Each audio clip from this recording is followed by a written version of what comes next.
Ассалаумағалейкум ардақты ағайын. Қайырлы күн, құрметті көрермен, Түркістан телеарнасының тікелей эфирінде күндеріңізге көрік, көңілдеріңізге қуаныш сыйлайтын жаңа толқын бағдарламасы. Ал бүгінгі эфир тізгінінде мен Балыма Саңқызы және менің әріптесім Досқан Төлегенов. Жаңа толқын бағдарламасында елімізде болып жатқан қызықты жаңалықтарды жеткізіп, ерекше сюжеттер мен пайдалы ақпараттар ұсынуға біз сақадай саймыз. Сол себептен қымбатты көрермен, экраннан алыстамаңыздар. Алдымен бүгінгі эфирдің қызықты аңдатпасына назарларыңызды аударғым келіп отыр. Бағдарламамызда ұйқы бұзылуына қатысты маман кеңесі арнайы орын алған екен. Бүгін әріптестеріміз арнайы ұйқысы бұзылып жүрген, ұйықтай алмай жүрген біздің көрермендерімізге арнайы пайдалы кеңес ретінде маман кеңесін дайындаған көрінеді. Өйткені психологиялық тұрақсыздық пен күйзелістің артуы ұйқысыздыққа алып келуі мүмкін, ал бұл сіздің өміріңізге кері әсерін тигізері анық. Қала берді студиямызға келетін қонақтардың да тәжірибесі мен қызықты әңгімелер сіздерге шабыт берері сөзсіз. Бүгінгі эфиріміз көрерменге берер көп эфир болатынына сенеміз. Бұдан бөлек елімізде және өңірімізде болып жатқан қызықты жаңалықтардан да хабардар ететін боламыз. Ендеше экран алдына жайғасып алдағы 2 сағатты бізбен бірге тиімді әрі мазмұнды өткізуге дайын болыңыздар. Сонымен қатар құрметті көрермендер, өздеріңіз білетіндей, біз әрдайым құрметті көрерменімізге түрлі сауалдар жолдауды жалғастырудамыз. Бүгінгі сұрағымызда өте көрермен үшін қажетті ақпараттар ұсынылатын сұрақ болмақ. Дәрігерге жиі қараласыз ба? Сіздің денсаулығыңыздың жақсаруы үшін дәрігердің қаралуын үнемі өтіп тұру бұл маңызды. Сондықтан да құрметті көрермендер, төменде көрсетілген нөмірге хабарласып, дәрігерге өзіңіздің жиі қаралып тұратыныңыз жайында, қаншалықты өзіңіздің денсаулығыңызға жиі мән беретініңіз жайында ақпаратпен бөліссеңіздер болады. Құрметті көрермен, сондай-ақ бүгін біз бұл сауалды жайдан-жай қойып отырған жоқпыз. Өйткені студиямызға арнайы дәрігер мамандар келетін болады. Ол кісілердің пайдалы кеңесін, қызықты ақпараттарын білу үшін де міндетті түрде бүгін біздің бағдарламаны аяғына дейін көрулеріңізді сұраймыз. Өйткені қазіргі таңда белең алып жатқан тұмау, қызылша секілді балалар арасында көп тарап жатқан вирустар мен аурулар жайында да біздің дәрігерлеріміздің кеңесі болады. Сол себептен экраннан алыстамаңыздар. Сондай-ақ құрметті көрермен, біздің тікелей эфирді арқылы өздеріңіздің жақындарыңызды, туған туыстарыңызды төл мерекесімен құттықтай алатындарыңызды ұмытпаңыздар.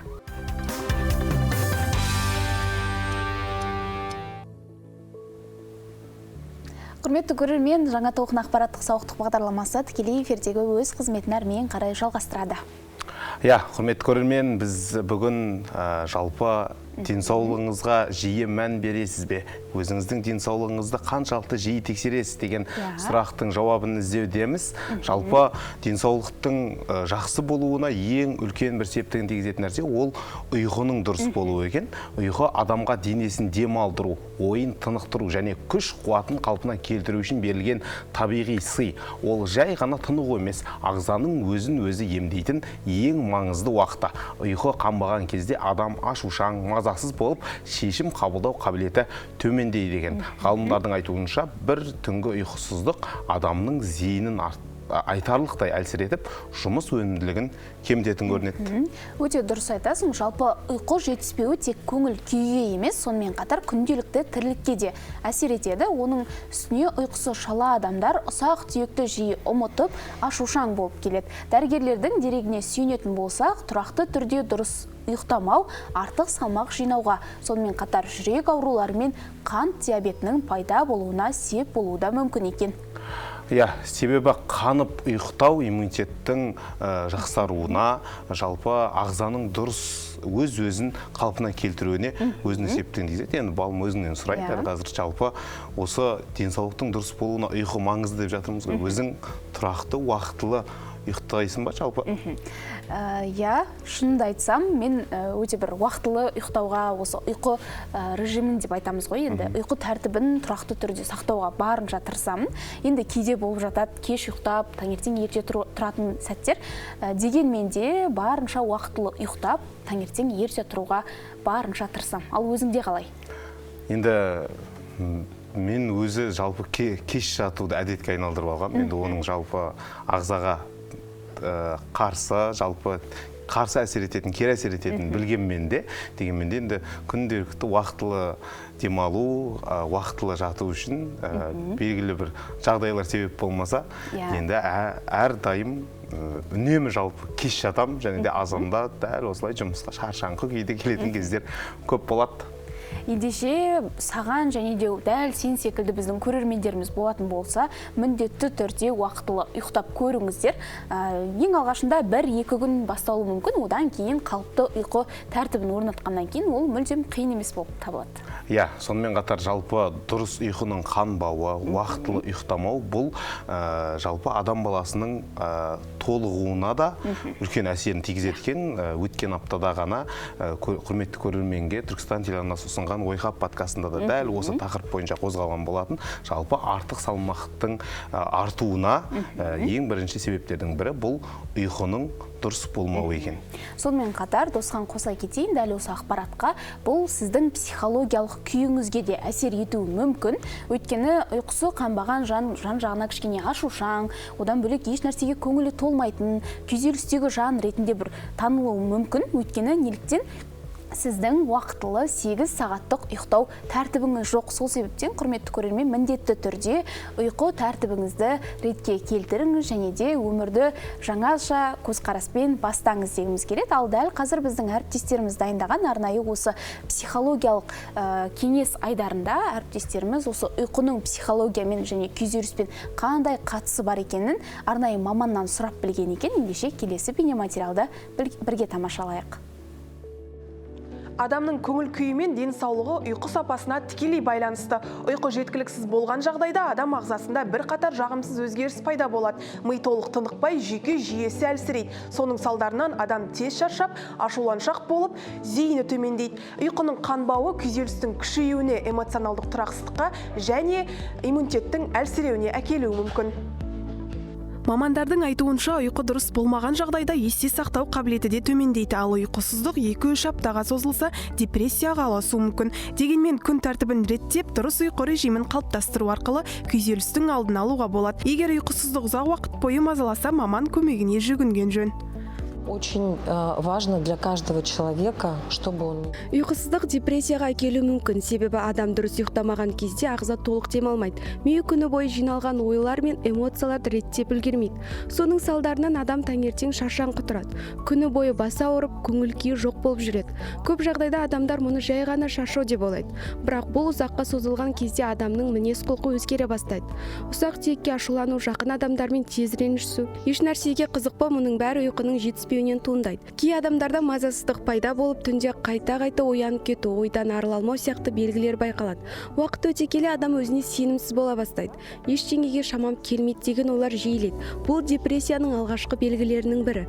Өкінішке қарай көп адам мұндай күйді елемей жүре береді, немесе оны қалыпты жағдай деп қабылдайды. Мамандар ұйқысыздықтың ұзаққа созылуы жай ғана шаршаумен шектелмей, психологиялық күйзеліске алып келуі мүмкін екенін айтады. Әсіресе түнгі ұйқы жиі бөлінетін немесе кеш ұйықтауға дағдыланған адамдарда мазасыздық белгілері жиі байқалады. Сондықтан сапалы ұйқы денсаулықты сақтаудың ең қарапайым әрі тиімді жолдарының бірі. Негізінде ұйқы адамның психикалық денсаулығының негізі. Дұрыс әрі уақытында ұйықтау жүйке жүйесін қалпына келтіреді, көңіл күйді тұрақтандырады, күйзелістің алдын алады. Сондықтан ұйқы режимін сақтау, кешке телефонды аз пайдалану, өзіңізге тыныш орта қалыптастыру өте маңызды. Ал егер ұйқысыздық бірнеше апта бойы жалғасса, адам күнделікті өміріне әсер ете бастаса, онда міндетті түрде маман көмегіне жүгінген жөн. Себебі ерте анықталған мәселе оңай шешіледі. Қалыпты ұйқы кез келген жаста ағзаның өсуі мен дамуы үшін аса маңызды. Ұйқыға қатысты мәселелер тек дұрыс кестенің болмауынан ғана емес, көп жағдайда түрлі медициналық себептерге де байланысты туындауы мүмкін. Сол себепті ұйқы сапасын жақсарту үшін салауатты өмір салтын ұстанып, өз денсаулығыңызға мұқият қарағаныңыз абзал.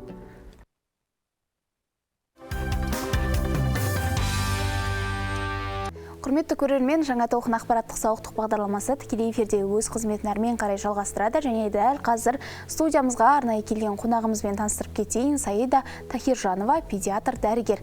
Қош келдіңіз, Саида ханым. Қош студиямызға, сізді көргенімізге қуаныштымыз. Ең алдымен студиямызға арнайы уақыт бөліп келгеніңізге шынайы алғысымызды білдіреміз. Бүгін жалпы біздің бағдарламамыз осы дәрігерлерге байланысты, дәрігер мамандарға, одан бөлек сіздердің кеңестеріңізге құралып отыр. Сол себептен біздің көрермендерімізге де дәл осы тақырып аясында сауал жолдап отырмыз. Дәрігер көмегіне қаншалықты жиі жүгінесіз деген. Сол себептен дәл қазір енді балалар арасында, оның ішінде жасөспірімдер арасында тұмау, қызылша аурулары белең алып тұр қазіргі таңда. Осы аурулар төңірегінде сұхбатымызды бастасақ, бұл аурулардың алғашқы белгілері қандай, науқастар қандай белгілерді байқаған сәтте дәрігер көмегіне жүгіну қажет, сол туралы толығырақ өзіңіз айтып берсеңіз. Рахмет. Ең алдымен бұл жерде көбінесе қазіргі таңда қызылша ауруы өте қатты өршіп тұр бізде. Көп ауырып жатқан балдар бізде 1 жасқа дейінгі балдар. Неге? Өйткені бізде осы аурулардан алдын алу мақсатында профилактика ретінде біз вакцинация саламыз. Ал 1 жасқа дейінгі балалардың ауру себебі олардың барлығы қызылша екпесін алмаған балалар. Өте ауыр жағдайда асқынулармен кездесіп жатыр. Көбінесе ата-аналар осы тұмау мен қызылшаны ажырата білу керек та. Қызылша ауруы да тұмау сияқты ең алғашқында әлсіздікпен, дене қызуының жоғарылауымен көрініс береді. Балада мұрнынан су ағу деген сияқты. Бұл жерде қызылшада бірінші бізде ерекшелігі температура 39-40-қа дейін жоғарылайды. Сіз қанша дене қызуын түсіруге талпынсаңыз да ол түспейді. Көздің қызаруымен ерекшеленеді. Және де ауыз қуысында, миндалинасында қызарумен, сол белгілермен ажырата алу керек ата-аналар. Алдын алу мақсатында біз тұмаудан да, қызылшаның да алдын алу мақсатында біз міндетті түрде өзінің егу күнтізбесі бойынша вакцинация салып отырамыз. Біз қазір осы эпид ошақты жою мақсатында профилактика негізі 1 жаста екпе салынады қызылша ауруына қарсы. Біз 6 айдан 11 айға дейінгі балаларды қызылшаға қосымша иммунизация жүргізіп жатырмыз. Бұл эпид ошақты жою мақсатында. Қазіргі таңда бірнеше статистика бойынша төмендеп жатыр, алдын алып жатырмыз. Алдын алу үшін міндетті түрде сіз вакцина алған болсаңыз, сізді 95%-ға ол қызылша ауруынан қорғайды дегім келеді ата-аналарға. Көбінесе қазіргі таңда ата-аналардан екпеден бас тарту бойынша әртүрлі жағдайлар кездесіп жатады. Бірақ осы бізде қазіргі таңда өзімнің практика жағдайымда күнделікті қызылшаның асқынуынан, қаншама баланың ауыр критикалық жағдайда реанимацияға түсуінен ата-аналар өздері келіп салдырып жатыр екпелерін. 5 жасында алмаған бала бар, 6 жаста алмаған бала бар. Олардың барлығына қазіргі таңда вакцина салынып, алдын алу шаралары жүргізіліп жатыр. Жалпы Саида ханым, енді вакцинация деп жатсыз, екпе деп жатырсыз ғой. Бірақ ата-аналар тарапынан түрлі бір мифтер бар деп айтсақ болады. Осы вакцинация төңірегінде ол кісілер сенімсіз болып жатады. Түрлі ауруларға алып келуі мүмкін, одан кейін кері әсерін тигізуі мүмкін деп жатады. Ал енді өзіңіз дәрігер ретінде, оның ішінде балалар дәрігері ретінде шын мәнінде ұсынасыз ба? Өзім ұсынамын. Вакцина 95-100%-ға сол неден аурудан қорғайды. Неге? Өйткені біз ол вакцинаның құрамында біз сол аурудың антигенін енгіздіреміз. Ол ағзаға енгеннен кейін антидене қалыптастырады өздігінен. Мысал ретінде бала қашан болсын сол вирустық инфекциялық аурумен контакт болған кезде, кездескенде иммундық жүйе өзінен антидене қалыптастырып қойған. Сол үшін мен 100% сеніммен ата-аналарға екпеден бас тартпаңыздар деп айтқым келеді. Өзім де ана ретінде 3 баланың барлығына екпесін өз егу күнтізбесі бойынша алғанмын. Енді алдын алу бұл жерде барлығы. Мысалы, тұмаудың алдын алу мақсатында біз қыркүйек, қазан айларында жылына 1 рет тұмауға қарсы вакцина саламыз. Ол да бізде эпид ошақтың алдын алу байланысты. жыл сайын біз қыркүйек айынан бастап қазан айына дейін өзіміздің контингенттеріміз бар, жүктілерге міндетті түрде салынады.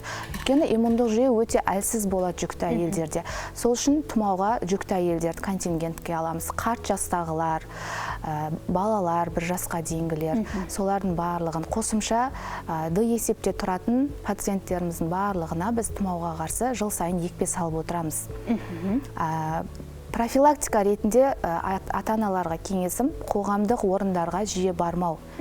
Яғни өршіп тұрған кезінде алдын алу шаралары, қолды жиі жууды үйрету өз балаларына, иммундық жүйені, яғни иммунитетті жоғарылату, бұл жерде дұрыс тамақтануға мән беру керек.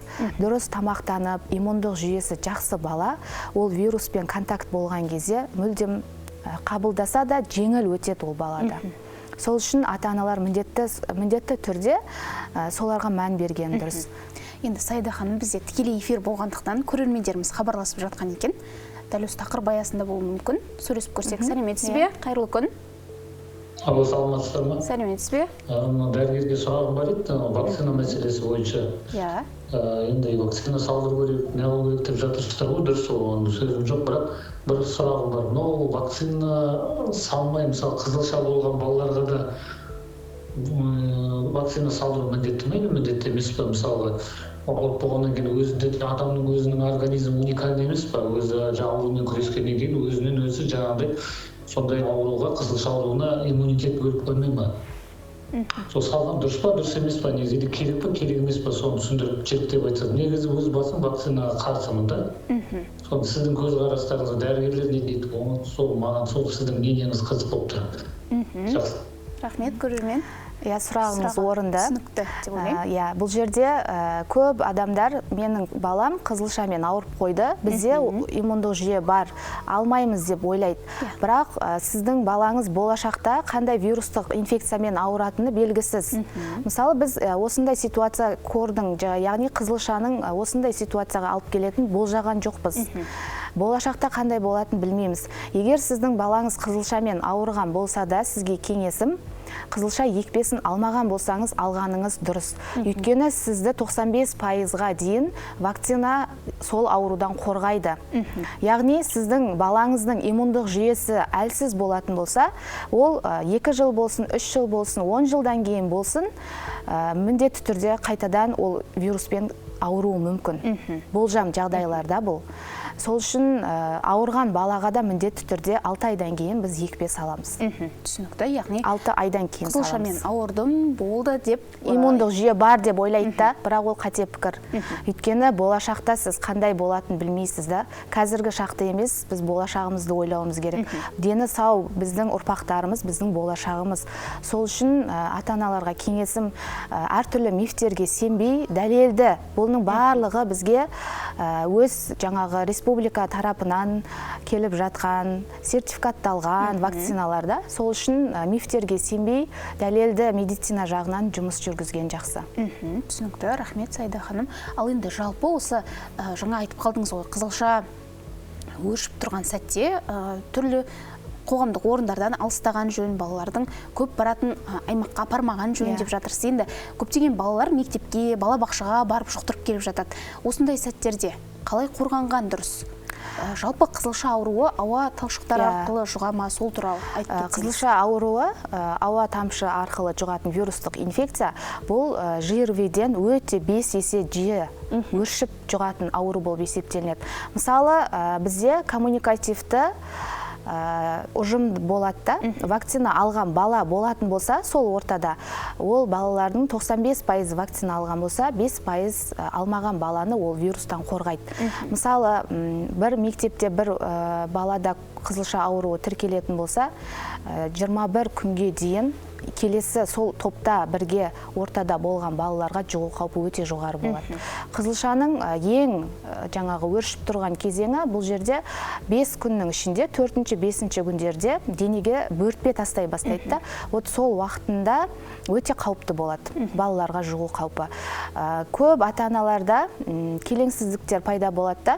Мысалы, қызылшаның вакцинасын алмаған бала міндетті түрде 5 жыл, 10 жылдан кейін асқынулары көріне бастайды. Қазіргі таңда бізде өте 1 жасқа дейінгі балаларда өкпенің қабынуы пневмониямен асқынып жатыр. Одан кейін мидың қабынуы, яғни панэнцефалит деген. Ол 5 жыл, 7 жыл, 10 жыл болжам бойынша асқынуларға алып келеді. Сол үшін, яғни жаңағы қоғамдық орындарда гигиенаны сақтау, балаға қол жууды үйрету, міндетті түрде дұрыс тамақтануды ата-аналар уақытылы беру, қадағалау, соның барлығы профилактика бұл жерде. Соны ата-аналар міндетті түрде жасау керек. Саида ханым, сөзіңіз аузыңызда тағы бір көрерменіміз бар екен, хабарласып жатқан. Сөйлесіп алсақ. Сәлеметсіз бе? Қайырлы күн. Гипоксия уақытында балаға прививка салуға болады ма? Мәскеуден жаңа туған шағалаққа. Көрерменіміздің сұрағы түсінікті. Иә, түсінікті сұрағыңыз. Енді гипоксия деген бірінші болып, мысалы, аналарда жүктілік кезінде анемия болатын болса, ол анадан міндетті түрде гипоксия бала туылады. Өйткені анемия бұл жерде бізде бүкіл организмге кислород, яғни оттегіні қамтамасыз етіп береді қанның құрамында. Анада анемия болса, бала міндетті түрде гипоксиямен туылады. Сізде 3 айға, 2 айға уақытша медотвод болады. Яғни уақытша екпе алмайды бала.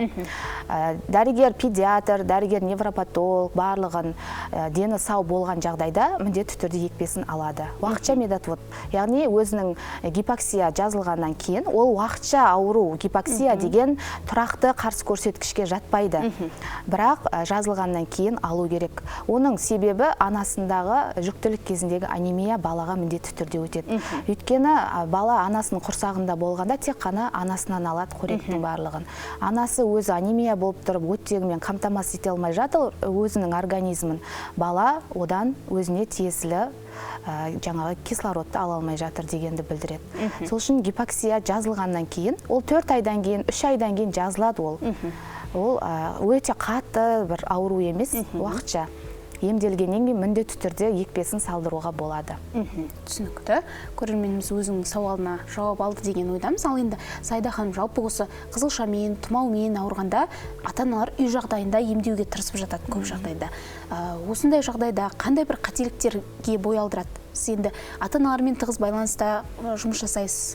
Өзіңіздің тәжірибеңізде байқаған ата-аналардың жіберетін қандай қателіктер бар? Бізде көбінесе ата-аналар өздері бірінші үйде емдейді. 5 күн, 4 күн, 1 апта көлемінде үйде әртүрлі дәрілермен жаңа өзінің танысы бар, құрбысы бар, әркімнің өзінің емдеу тактикаларымен емдейді. Асқынған жағдайда көбінесе келеді. Бірақ қызылша ауруы симптоматикалық емді талап етеді. Тұрақты өзінің симптоматикалық ем бұл жерде тек қана дене қызуын түсіру, 39-40-қа дейін көтерілген жағдайда дене қызуын түсіру, және де жаңағы витаминотерапия, витамин А тағайындалады. Ал қазіргі таңда бізде осы 4-5 айдың көлемі өте қатты өршіп тұрғаннан кейін ата-аналар ондай қателіктер жібермейді. Дене қызуы көтерілді ма, денесінде бөртпе бар ма, дереу дәрігерге алып келеді. Өйткені көзі ашық, ой өрісі барлығынікі. Сондықтан қазір өте жақсы ата-аналар айтып жатырмын ғой, 5 жас, 6 жас баласына екпе алмағандарды келіп салдыртып жатыр. Жақындарының ауырғанын көріп, уақытылы алып келіп емханаға дәрігерге. Қазір бұрынғыдай емес, уақытылы алып келеді. Ауырды ма, дереу дәрігердің кеңесіне алып келеді. Күнделікті 20-25 бала қабылдаймыз. Бізде фильтр бөлмесі бар.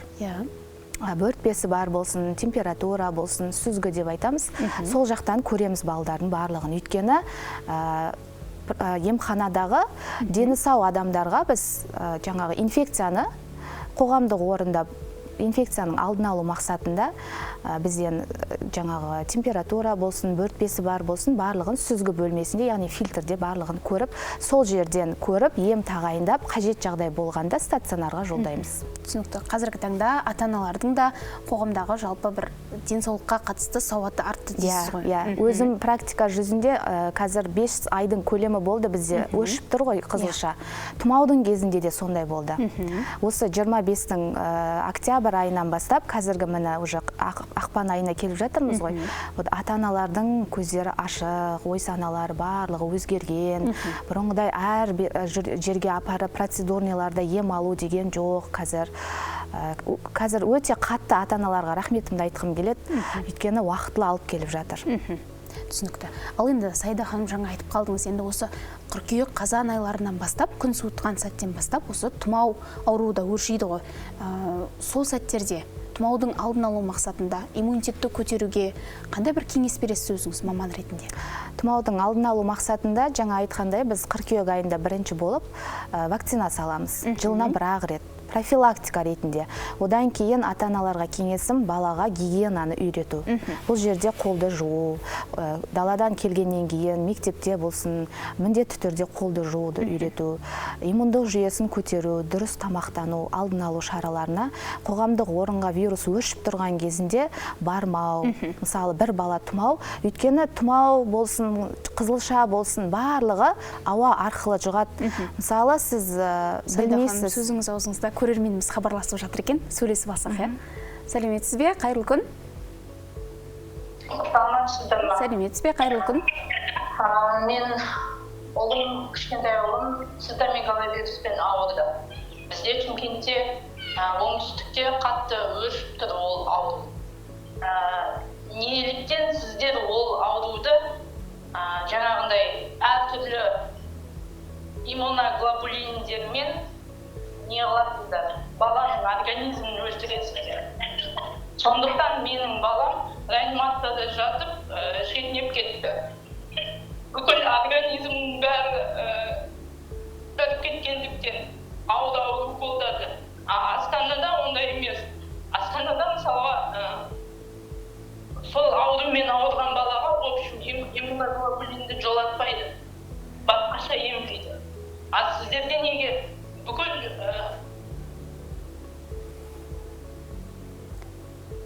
көрерменімізден байланыс үзілген секілді. Ол кісі жалпы кішкентай баланы емдеуде неге ауыр қызылша ауруымен шетінеген болып тұр ғой баласы. Енді бұл жерде протокол бойынша ем тағайындалады барлығына. Астанада басқа ем, Шымкентте, Түркістанда деген өзгешелік жоқ. Барлығымыз өзіміздің медициналық тараптан протокол бойынша ем тағайындалып емделеді. Енді бұл кісінің цитомегаловируспен ауырған баласы болып тұрған себебінен ол асқынуға алып келіп тұр. Менің өзімнің түсінгенім. Қандайда бір балада аурулар бар болатын болса, қызылша ауру өте ауыр асқынулармен өтеді.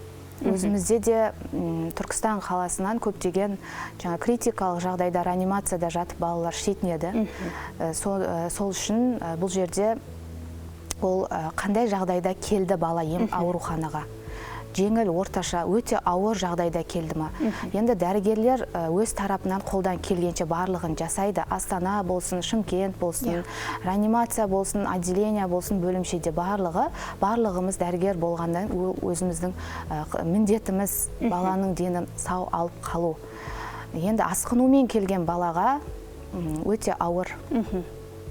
Яғни дәрігерлер барынша көмектесуге, аман алып қалуға тырысады дегенмен баланың сол сәттегі жағдайына байланысты асқынумен. Яғни айтып жатырмын ғой, қазір коревой пневмония деген кордан кейін өте асқыну көп болып жатыр. Өзімізде де қаншама бала реанимацияда одышкамен жатыр, пневмонияның асқыну екі өкпесі де қатты зақымдалған. Оның барлығы сол кордың асқынуынан, яғни қызылшадан да. Асқыну жеңіл түрінде ол баланы сақтап қалуға болады. Ал қосымша ауруы бар, мысалы бізде бар ғой, ДЦП-мен ауыратын балалар, эпилепсиясы бар балалар, олардың барлығы бұл вирусты жеңе алмайды көбінесе. Иммундық жүйе күрес алмайды. Ең алдымен баланың өзінің иммундық жүйесінде күресуі маңызды орын алады ғой, ауруды жеңіп шығуда. Түсінікті. Ал енді жалпы осы сіздер түрлі ата-аналармен, енді балалармен жұмыс істеуде өте бір қиын ғой. Сіздің тәжірибеңізде қандай да бір оқиғалар орын алды ма? Ата-аналар бір-бірін түсінбей жататын, сіздердің тағайындаған емдеріңізді қабылдамай жататын, бас тартатын сәттер? Көбінесе ата-аналар болады, көп ойлайды да, мысалы біз бір аптаға 10 күнге ем тағайындаймыз. Ата-аналар үшін 3 күннен кейін, 2 күннен кейін бала жазылып кету керек. Біз емханада болғандықтан амбулаториялық ем тағайындаймыз. Ал аурухана стационарда олардың емі бөлек болады. Амбулаторлы емнен кейін балада ол 7 күн, жоқ дегенде 10 күнде жазылады бала. Көп ата-аналар 3 күннен кейін жазылуын күтеді да, жақсы нәтиже болмаса, басқа дәрігерді іздеп кетеді. Ол дәрігер басқа дәріні тағайындайды. Сөйтіп баланың иммундық жүйесі тағы әлсірейді. Сол үшін бір апта 10 күнді міндетті түрде күту керек, бала жазылады. Біз амбулаториялық ем тағайындаймыз. Сол үшін ата-аналар бір дәрігердің кеңесін алдыма емді толық алу керек. 3 күннен кейін, 5 күннен кейін басқа дәрігерге жүгініп, басқа дәріні. Барлық дәрілер жоқ дегенде 5 күнде, 7 күнде әсерін көрсетеді. Мысалы, қазір жай ғана температураның өзінің дәрісі де дозасын дұрыс есептемеген жағдайда дене қызуын түсірмейді. Сол сияқты тағайындалған емді уақытылы өзінің сағатымен, уақытымен араға интервал 6 сағат па, 6 сағаттан кейін беріп отырса, жақсы нәтиже көрсетеді. Яғни көбінде шыдамсыздық танытады. Түсінікті. Ал енді жалпы тұмау мен суық тиюдің айырмашылығы бар ма? Бар. Осы жайында да айта кетсеңіз. Тұмау және ЖРВИ деп айтамыз ғой. Бұлардың барлығы ауа тамшылы жұғады. Тұмау өте қатты, 39-40-қа дейін температура мүлдем 3 күн, 5 күнге дейін түспей көрініс береді, клиникасында ерекшелігі. Ал ЖРВИ-де 38-37-де клиника болады. Екеуінде де әлсіздік болады. Мұрыннан соғу, бас ауыру балаларда көбінесе. Сондай клиникалармен ерекшелік болады. Ал тұмау ЖРВИ-ге қарағанда ауырлау өтеді. Жазылуы 10-15 күнді талап етеді. Ал ЖРВИ бір апта көлемінде 5 күнде де жазылып кетеді, егер уақытылы дәрілерін қабылдап отырған жағдайда. Ал енді жалпы осы балаларда тұмаудың түрі қалай өтеді? Суық тию қалай өтеді? Сол жайында айта кетсеңіз. Тұмау мен ЖРВИ-дің өзі өте жаңағы ауа тамшылы жұғатын екеуі де инфекциялық ауру, ауада жүреді барлығы, мысалы ауа арқылы. Балаларда көбінесе температура бұл жерде дене қызуының 4-5 күнге дейін 39-40-қа дейін көтерілуі. Қазір Қызылшадың несі де, клиникасы да солай келіп жатыр. Тұмаумен ерекшелігін біліп алу керек та. Тұмауда 39-40-қа дейін көтеріледі дене қызуы. Қызылшада да 39-40. Бірақ Қызылшада ең алғашқы белгі бұл жерде көздің қызаруына мән беру керек. Қызылша мен тұмауды ажырата алу керек. Көздің қызаруы, яғни конъюнктивит, бөртпелердің шығуы. Екінші, үшінші күндері балаларда бөртпе құлақтың артынан, беттен, кеудеден, 4-5 күндері қол аяқтан, 7 күндері бүкіл денеге бөртпе шығады. Бұл жерде ерекшелігі тұмаудан сол. 4-5 күн температура тоже тұмау сияқты 39-40-қа дейін көтеріледі, бірақ бұл жерде ерекшелік бөртпеге, көздің қызаруына, ауыз қуысында миндалинасының покраснение болып, майда-майда бөртпелердің ауыз қуысында да пайда болуынан ерекшелігі сол. Түсінікті. Ал енді жалпы Сайда ханым жаңа айтып қалдыңыз, үй жағдайында барынша емдемеуге тырысу қажет, бірден дәрігердің көмегіне жүгіну қажет деп. Дегенмен де кейбір ата-аналар осы емханаға барсақ, ауруханаға барсақ, одан сайын асқындырып алуымыз мүмкін. Өйткені ол жерде жаңағындай дәл осы диагнозбен ауыратын балалар бар. Олардан одан әрі жұғуы мүмкін деген бір түсінікте өмір сүреді екен. Осы түсінік жайында өзіңіздің ой пікіріңіз қалай? Шын мәнінде осылай ма, әлде бұл жай ғана барлығының айтып жүретін миф па? Жоқ, шынымен көбінесе мысалы ретінде емханада өзінің аймақтық дәрігері болады. Егер ана жоқ мен алып келмеймін, өздеріңіз келіңіздер деген жағдайда дәрігерлер міндетті түрде үйге барып көреді баланы. Өзінің аймақтық дәрігері көріп, тексеріп, ем тағайындайды. Бірақ көбінесе қазіргі таңда қызылшаның өршуіне байланысты үйде емдемеуге кеңес беремін.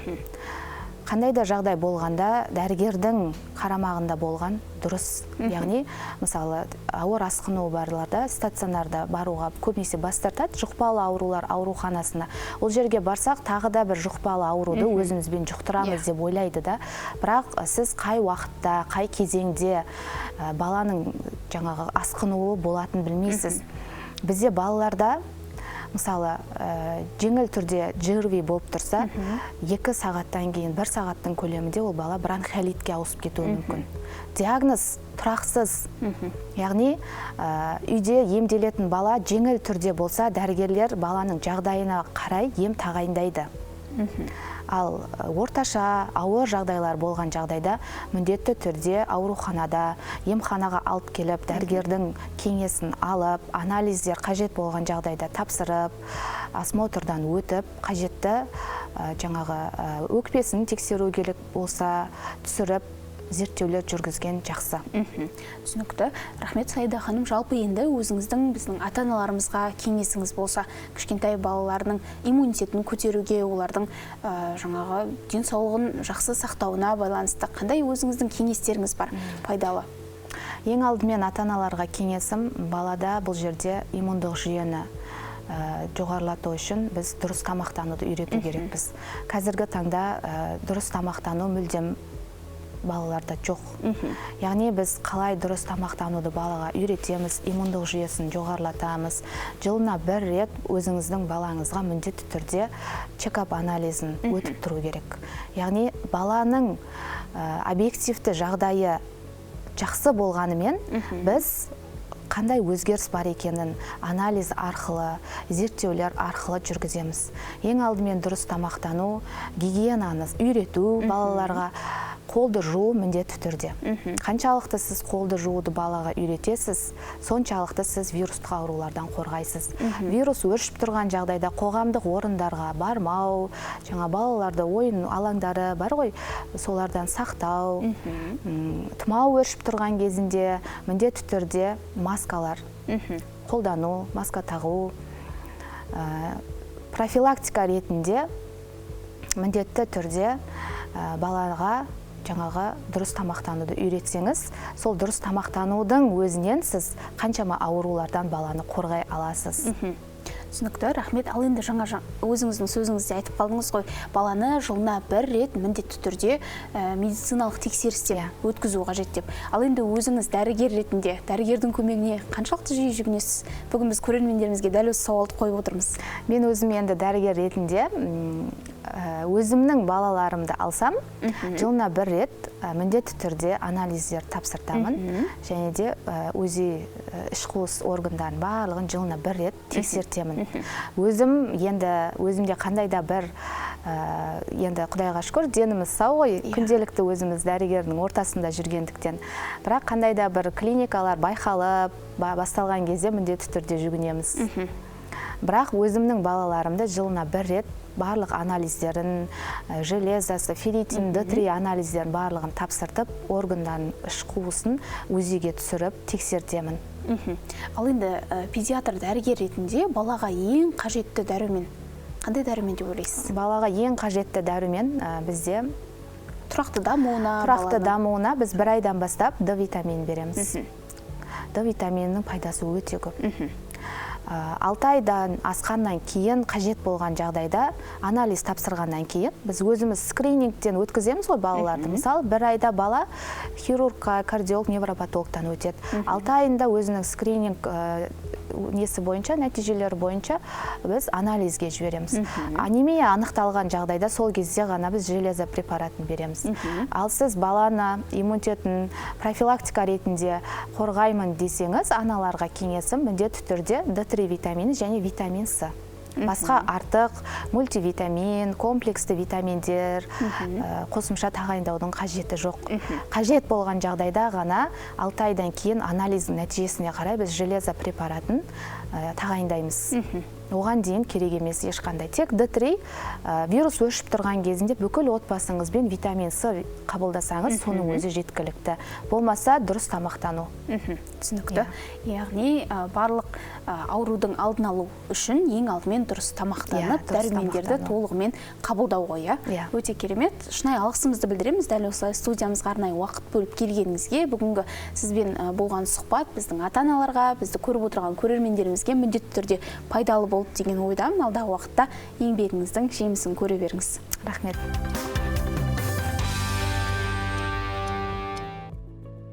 Құрметті көрермен, Түркістан телеарнасының тікелей эфирінде жаңа толқын бағдарламасы, ал бүгін біз өздеріңізбен кері байланыс орнату мақсатында дәрігердің көмегіне қаншалықты жиі жүгінесіз, дәл осы сауалды жолдап отырмыз.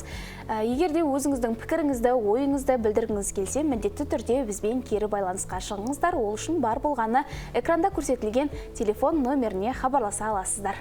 Сонымен қатар, құрметті көрермен, біз сіздердің қоңырауларыңыз арқылы күллі қазақ еліне сіздің жақыныңызды, туысыңызды туған күнімен, меншікті мерекесімен құттықтауға асықпыз. Сондықтан да бізге міндетті түрде хабарласыңыздар. Ал қазір бір тамаша бір жағымды жаңалықтармен бөлісейік. Өздеріңіз білесіздер, қазір әнде өнер саласында жалпы үлкен өзгерістер болып жатқанын көріп біліп жүрміз. Бір кездері сахнадан түспей әнімен елге кеңінен танылған көптеген өнер адамдары бүгінде шығармашылықпен қатар өздерінен басқа қырынан танытып, мүлде өзге салаларға бет бұрып жатыр. Бұл заманның ағымы ма, әлде әр адамның өміріндегі жаңа кезең бе, оны уақыт көрсетеді. Дегенмен, мұндай таңдаудың артында үлкен еңбек, жауапкершілік пен тәуекел жатқаны анық. Өнер адамы үшін сахна тек жұмыс орны емес, өмірінің бір бөлшегі деп айтуға болатын шығар. Соған қарамастан кейбір өнер иелері жаңа ортаға бейімделіп, өз тәжірибесін басқа салада да тиімді пайдалана алатынын дәлелдеп жүр. Солардың бірі кезінде халық арасында танымал болған әнші Ералхан Әбіш. Бүгінде ол сахнадан тыс өндіріс саласында, нақтырақ айтқанда қыш зауытының басшысы ретінде қызмет атқарып жүр. Өнерден басталған жолдың қалайша басқа бағытқа бұрылған жайлы әріптесіміз дайындаған бейнематериалы бар екен. Ендеше Ералхан мырзаның қазіргі қызметі жайында бірге тамашалайық. Қазақ эстрадасында өзіндік қолтаңбасы бар Ералхан Әбішев. Шынайы өнері мен көрермен жүрегінен орын алған тұлға. Оның әрбір әнінен жүрек жылуы мен терең сезім аңғарылады. Өнерге адалдық пен қарапайым болмысты қатар ұстанған әнші тыңдарман ықыласына бөленіп келеді.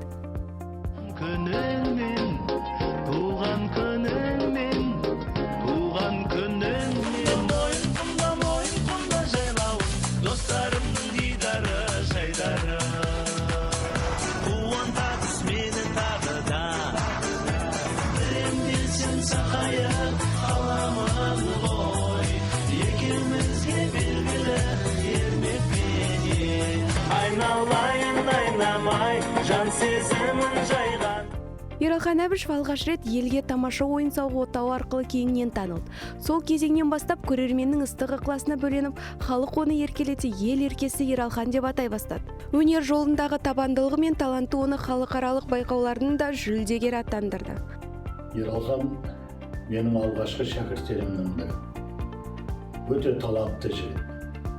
Ералханның творчествосынан бір кішкентай әңгіме айтып өтетін болсам, 1985-86 жылдары кәсіп техникалық оқу жүйесінің жанынан оркестр құрдым. Сол оркестрге Ералханды әнші ретінде қабылдадым. Ол республикалық конкурстарда бірінші орындарды жеңіп алып, бүкілодақтық конкурсқа Москваға алып бардым оркестрді. Ералхан сол кезде оркестрмен қазақ композиторларының халық әндерді орындап жүрді. Қазақ композиторларының ішінде Абайдың әні «Көзімнің қарасында» орындады. Ал енді соны орындаған кезде Москвада халық керемет қарсы алды. Ол әнді ерекше, жаңа әділқазылар алқасы ерекше бағалап, гран-при атағын берді. Мынау Ералханның творчество жобасында бұл тек қана халық аспаптар оркестрімен емес, керемет эстрада оркестрімен бүкіл творчестволық өзінің өмірін сол эстрадалық оркестрге арнады. Өнерге адал жан бүгінде шығармашылықты қол үзген емес. Қазіргі таңда Ералхан Әбішев Алматы қаласынан Түркістан облысы Бадам ауылына қоныс аударып, қыш зауытын басқарып отыр. Соған қарамастан оңтүстік өңірдегі композиторлармен бірлесіп, шығармашылық жұмысты қатар алып жүр. Жаңа әндер, жаңа туындылар жарық көріп жатыр. Өнер мен өндірісті қатар ұштастырған Ералхан Әбішев үшін туған жерге қызмет ету басты ұстаным. Ол сахнадан алыстамай-ақ ел ішінде жүріп те мәдениетке үлес қосуға болатынын дәлелдеп келеді. Оның шығармашылығында ұлттық әуен мен заманауи ырғақ табиғи үйлесім тапқан. Айта кету керек, Ералхан Әбішев тек орындаушы ғана емес, ұйымдастырушылық қабілетімен де танылған тұлға. Ол ұзақ жылдар бойы Алматы қаласындағы студенттер сарайының директоры қызметін атқарып, кейін Жүсіпбек Елебеков атындағы Республикалық эстрада цирк колледжі директорының орынбасары болды. Бұл қызметтерде жүріп, талай жас өнерпаздың өнер жолына қанат бітірді. Әсіресе маған қатты ұнаған әні, осы әннен кейін де бірнеше ән жазу керек еді. Аққу мені қайдасың деген әні, бұл Ералханның тағы бір ерекше бір тынысын ашты. Өзінің өнердегі орнын білдіре білді, көрсете білді. Сондай-ақ соңғы кездерде мен осы Шәмші Қалдаяқовтың кешін жыл сайын дәстүрлі өткізіп тұрамыз. Сол кезде осы Ералхан Шәмші Қалдаяқовтың Мұхтар Шағын өлеңі жазылған Ақпандит деген әнін айтады. Сонда дауысы көріп, көбінесе осы дауысты тыңдатамын. Эфирге бермей тұрған кезде белгілі режиссерлар бар, аранжировка жасайтын азаматтар бар. Сонда Ералхан дауысын екені көбісі біле бермейді. Бұның ерекшелігі Ералханда бір Алла Тағала Құдай берген бір ерекше дауыс бар, ол табиғи дауыс, табиғи талант. Бұл енді және бұл оқыған әнші. Алматыда өнер студиясын басқарды, директордың орынбасары болды. Ералхан Әбішевтің қазақ өнеріндегі орны бөлек. Ол тек сахнада ғана емес, басшылық қызметтерде де мәдениетке адал еңбек етті. Студенттер сарай мен эстрада цирк колледжінде жүргенде талай таланттың жолын ашты. Өнерге деген махаббаты мен елге деген жанашырлығы бір арнада тоғысқан Ералхан Әбішевтің шығармашылық жолы әлі де жалғасуда. Жаңа әндер мен жаңа жобалар алды. Ал оның шынайы өнері мен қарапайым болмысы тыңдарман жүрегінде мәңгі сақталары анық.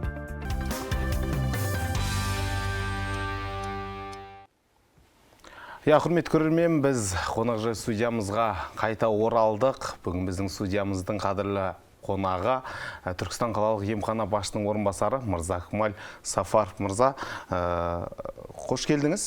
Енді бүгін жалпы міндетті әлеуметтік медициналық сақтандыру қағидаты бойынша сөз қозғайтын боламыз. Жалпы көпшіліктің дәл осы жүйені түсінбеушілігі, әлі де осы медициналық сақтандыру жалпы енді көпшіліктің арасында мәмс деп танылып кеткен осы жүйенің кейбір тұстарын түсінбей жатады, немесе көпшіліктің енді ой пікірі әлі де екі-үшті болып жатыр. Осы жайында бірнеше сұрақтарымыз бар. Өзіңіздің арнайы сұхбаттасайық деп шақырып отырмыз. Ендеше алғашқы сұрақтан бастайық. Енді жалпы елімізде мәмс жүйесін құрудың басты мақсаты қандай? Енді көпшіліктің білгісі келетін де сұрақтың бірі осы. Өте орынды сұрақ тарапынан, ол халық сұранысында жүрген сұрақтар деп табылады. Негізгі мәмс жүйесінің негізгі мақсаты, түпкі мақсаты бұл денсаулықты медициналық сақтандыру бойынша негізгі жүйесі қаржылық тұрғыдан нығайтып, мемлекет, азамат және жұмыс беруші тарапынан денсаулығына деген немқұрайлығын тоқтатып, яғни олардың денсаулығына деген көзқарасын асырып, барлық халықтың, оның ішінде осал топ деп айтамыз, әлеуметтік осал топтың қажеттілігіне байланысты бірыңғай пакет құру болып табылады. Яғни медициналық қолжетімділікті арттыру болып табылады. Өздеріңізге белгілі, бұл мәмс жүйесі 20 жылдың қаңтарынан іске қосылған. Іске қосылғаннан бері негізгі мақсаты болып біздің мемлекет басшымыздың тапсырмасымен осал топтың ішінде именно біз айтамыз, әлеуметтік осал топтардың қажеттілік, халықтың қажеттілігіне байланысты және медициналық денсаулық сақтау жүйесінің бюджетін ортақтастырып, олардың қолжетімді медициналық көмекке кепілдендірілген түрін қамтамасыз ету болып табылған. Енді жалпы көп сұрақтардың бірі, енді үлкен маңызды сұрақтардың бірі, кейбіреулер біз барып анализ тапсырайық деген едік. Оның басым бөлігі ақылы болып шықты. Біздің сонда осы мәмс жүйесіне төлеп жатқан қаржымыз қайда кетіп жатыр деген сұрақтар туындайды. Осы тұста жалпы қандай бағыттарға мәмс жүйесінің қаржысы қаралған, ал қандай бағыттар оған кірмейді, осы жайында айта кетейікші. Өте тиімді сұрақ. Бізде емханамызда жиі бұндай сұрақтар қойылып жатады халық тарапынан. Біз өзімізге белгілі, біз мәмс жүйесінде негізгі өзінің денсаулығына байланысты тексерілу, қаралу, ем алу бойынша негіз жарналар төлеп отырады. Ол айма сай жүргізіліп отырады. Оның төлем тәртібі бөлініп қойылған. Оның ішінде мемлекет тарапынан республикалық бюджеттен қаражат бөлінетін 14 санат бар. Олар 14 санаттың ішіне барлық осал топтар және санап өтетін болсақ, оларға 18 жасқа дейін балалар кіреді. Одан кейін жүктілер кіреді. Жүктілер, бірақ бұл жерде атап өту керек, қазіргі жүктілер көбірек өздерінің жүктілігін жөргек бұл дейді ғой, соны көбірек алу үшін қазір неге ИП-ларға, ТО-ларға тіркелу арқылы олардың төлемдерін алып жатыр. Ескере кететін жай, егерде жүктілік бойынша тіркелгеннен кейін соңғы 2 айлық төлемі төленбеген жағдайда бұл мемлекет тарапынан жүкті есебінде 14 санаттың ішіне кіріп кетеді. Егерде ТО немесе ИП-ға тіркеліп, одан жарналар төлем келіп, төлемей қалатын болса, ол мемлекет тарапынан санаттан шығып кетеді. Сонда ескере кеткен жөн.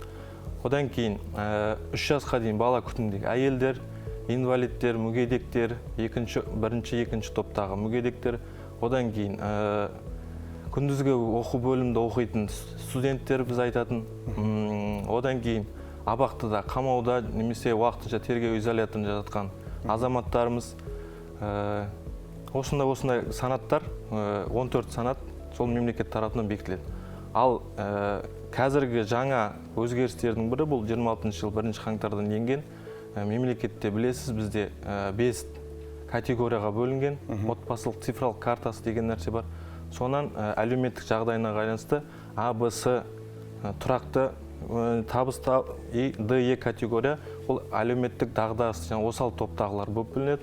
Оларға биылдан бастап жергілікті бюджет төлемін атқарып отыратын болады. Осы 14 санат біздің Д санаттағы, сосын официальный яғни жұмыссыз болып тіркелгендерден басқа барлық халық ол дербеш төлесі есебінде есептеледі. Олардың жарналары айма сай 4250 теңгеден жылдық мөлшерлемес 51 000 теңгені құрап отыр. Қазір мәмс жағынан жақсы ұйымдастырылған пакеттердің бұл бір жылдық алдын ала төлем жасау пакет. Яғни бүгін күніне мысалы біз қаңтар айында отырық, қаңтар айынан бастап келесі 26 жыл қаңтар айына дейін 12 айына бірден төлейтін болса 51 000 теңгесін айма сай бөліп, онда осы бір жылдық 27 январға дейін, қаңтарға дейін бір жылдық тексерілу, емделу, қаралу барлығы мәмс жүйесімен тегін болып кетеді. Енді жаңа 14 санаттың қатарына мүмкіндігі шектеулі жандарды кіреді дедіңіз, ал осы мүмкіндігі шектеулі жандарға қараушыларға осы санатқа кіре ме? Кіреді. Мүмкіндігі шектеулі азаматтарға, яғни балдарға, қараушы есебінде тіркелген уәкілетті азаматтар, ол әкеші болсын, шешесі болсын, немесе әпшесі, ағасы болсын, уәкілетті етіп нотариалды тіркелген азаматтар осы 14 санаттың ішіне кіреді. Және енді қазір енді көпшілік осы мемлекеттік емханаларда көбіне енді анализдерді, жалпы ем шараларды алудан қорқып жатады. Енді әртүрлі жағдайлар бар, түрлі себептер бар деген секілді. Бірақ осы үлкен лабораториялық орталықтар, медициналық тексеру орталықтарына барып жүгініп жатады. Ал ол жақтар мен біздің осы мемлекет арасында осы мәмс жүйесі арқылы қаралуға мүмкіндіктер қарастырылған ба негізі? Қазақстанда мәмс жүйесімен тіркелген, былайша айтқанда субподряд деп айтамыз. Сол субподрядтар мәмс пакетіне енгізілген өздерінің қызметтерін, мысалы айтатын болсақ, бір лаборатория аштық, частный лаборатория ашылды. Ол осы лабораториялық қызметтерді тегін мәмс жүйесінде тегін көрсету үшін ол міндетті түрде мәмс қорымен келісімшартқа отыру керек. Сол кезде субподряд ретінде өзінің дәрігер, аймақтық дәрігерлер болсын, өздерінің тіркеуде тұрған емханаларынан, мамандарынан жолдама арқылы тікелей сол лабораторияға барып, тиісті анализдерін, тексерулерден өтуге болады. Сол кезде барлығы мәмс тарапынан өтелетін болады, өзінің жарналарын. Енді ең осы қымбат тапсырылатын анализдердің енді қатарына енді бұл анализге жата ма жалпы компьютерлік томография, МРТ секілді жалпы үлкен сынамалар жалпы халықтың жалпы қалтасына ауыр тиіп жатады. Бұл мәселелерді осы мәмс жүйесінде мүмкіндік бар ма осы нәрселерді қаратуға? Қазіргі таңда МРТ және компьютерлік томографияның барлық тексеріс түрлері егер азамат мәмс жүйесінде сақтандырылған болса, ол қолжетімді болып табылады. Бұлайша жолдама алып, тегін өтуге болады. Барлық түрінен. Тамаша, енді біз көпшіліктің енді осы сұрағы осы шығар, енді көбіне осы дәл осы компьютерлік томографияны және де МРТ секілді снимктерді жалпы қымбат барып тапсырып жатады, құрметті көрермен. Бұл барлығы дәл осы мәмс жүйесі арқылы, егер сіз үнемі медициналық арнайы осы төлемді жасап отырсаңыз, өзіңіздің жергілікті, өзіңіз тіркелген медициналық мекемеге барып, жолдама берулерін сұрасаңыздар, дәл осы КТ МРТ-ны тегін тапсыруға болады екен. Және де жалпы осы мәмс арқылы ең сұранысқа ие медициналық қызметтер қандай қазіргі уақытта? Бізде мәмс тарапынан басқа мемлекет тарапынан бекітілген медициналық көмектің кепілдірілген көлемі бар. Тегін медициналық көмектің кепілдірілген көлем. Оның ішінде алғашқы медициналық көмек, жедел жәрдем шақыртулары, инфекциялық аурулар кезінде дәрігерлерге қараулы емделу, одан кейін ұзақ паллиативті көмек ететін қызметтер, яғни онкология болсын, басқа болсын, сосын әлеуметтік маңызы бар аурулар деп жатамыз. Олардың қатары бар аурулар, онкология болсын, барлық әлеуметтік маңызы бар аурулар қатары, оларға мемлекет тарапынан мәмс жүйесіне енбей-ақ қызмет алуға тиімді, яғни қолжетімді. Ал мәмс тарапында бекітілген өздерінің тарификатор деп айтады бізде, бекітілген медициналық көмектің тізбегі бар. Сол тізбектің ішінде не қызмет бар, қандай медициналық көмек, барлығын алуға мүмкіндігі бар. Бұл жылдың енді сұрақ туындайды бұл жақта, неге бұл нәрсені екі пакетке бөлген, неге барлығын мәмске немесе мемлекет тарапына бекітіп қоймайды деген. Бұл жерде медициналық қызметтердің қайталануын болдырмау мақсатында. Яғни мемлекеттің тарапынан обещан, яғни уәда етілген тексеру түрлері бар. Одан кейін мәмс жүйесіне қаралуға мүмкіндік бар медициналық қызметтер түрі. Олар бір-бірімен қайталанбау мақсатында, яғни мынаяқта да болмау мақсатында сондай бірыңғай пакетті істеп қойған. Бұл енді жалпы қарапайым халықтың осы жүйелерді білмеуіне әкеп соқтырмай ма керісінше?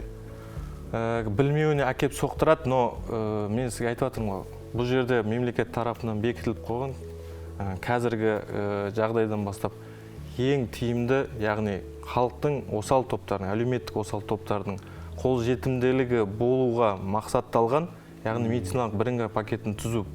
Мемлекет басшысының тапсырмасымен осындай бірыңғай пакет түзу мақсатымыз сол мәмс жүйесінде. Оның ішінде барлық қызметтер алғашқы тексерілу, ауруды анықтау, барлығы тегін. Ауру анықталғаннан кейін оның емделу, дәрілік қамтамасыз етілу ары қарай уже мәмс пакетіне өтеледі. Қарапайым, мысалға айтатын болсақ, қарапайым сахарный диабет ауруын алатын болсақ, бір айлық дәрілік мөлшері және оның стационарға жату қаралу көлеміне примерно бір жылға 1,5 миллионнан 2 миллионға астам қаражат қажет болады. Енді қараңыз, дербес төлеуші ретінде тіркеліп, 51 мың теңге төлеп, 2,5 миллион, 2 миллион теңгелік қызметті тегін алу тиімді емес пе? Мемлекеттің негізгі мақсаты осы. Аз ақшамен қымбат медициналық көмекті алу. Түсінікті. Және де енді бізде жаңа енді айтқанымыздай әртүрлі категорияға бөлінеді дедіңіз. Д және Е төлемдерін, жалпы категорияларын қалай анықтайды? ДЕ категориялар 2023-тен бастап бізде отбасылық цифралық картасы, бағана атап өттім, АБС ДЕ категориясы бөлінді. АБС категориясы ол тұрақты табыс, тұрақты азаматтар қатары. Оны негізгі жұмыспен қамту және әлеуметтік бізде қор бар, өз министерство бар. Сол әлеуметтік қор списікті, яғни сол тізімді, 5 категорияға бөлінген тізімді қор филиалына, яғни мәмс қор филиалына тапсырады. Сол филиалда көрсетілген количество, яғни саны, ДЕ категориядағы саны өздігінен оны еш жақтан алмайды, тек сол ұсынылған тізімнен алады. Сол тізімде қанша адам көрсетілген. Олардың барлығы бағана әлеуметтік министерствоның несінен бекітілген категориялар бар, өз тізімдер бар. Балловый системада есептеледі. Оның табысы, үйінде қанша адам бар, табыс көзі, қосымша табыс көздері, негізгі өзінің тұрақты үй бар жоқтығы, балдарының мектепте оқиды, оқымайды, қандай мектепте оқиды, барлық о жерде әлеуметтік жағдайдың барлық категориялар енген. Соның соңында балловый система, яғни жасақталған балл жүйесі құрылып, қанша балл жинаса сол категорияға бөлінген болады. Аз өз кезегінде аз балл жинаған азаматтар ол әлеуметтік осал дағдарыстық топтар деп бөлініп, оған ДЕ және Е категориясы бөлінген. Осы ДЕ категориясын 26 январдан бастап, 26 январынан бастап мемлекет жергілікті бюджеттің өтеліміне табыстап жатыр. Енді бұдан былай әр аудан немесе облыстың көлемінде ауданында жүрген барлық Е категориялық тіркелген азаматтар сол облыстың жергілікті бюджет қаражатынан мәмс өтемдері өтелетін болды. Және енді мәмс жүйесі жайлы жалпы айта кеттік. Дәл қазір енді осы мәмс жүйесіне тіркеліп, уақытылы өздерінің төлемін жасап отырған жағдайлар бойынша Түркістан облысындағы ахуалды айта кетейікші. Қала тұрғындары, жалпы облыс тұрғындары дәл осы мәмс жүйесіне сенімділігі артып келе жатыр ма? Енді Түркістан облысында қазіргі соңғы санақ бойынша бізде 2 миллион астам халық бар. Оның ішінде 1 миллион 800 мың халықтың қазір мәмс жүйесінде сақтандырылған мәртебесіне ие болып тұр.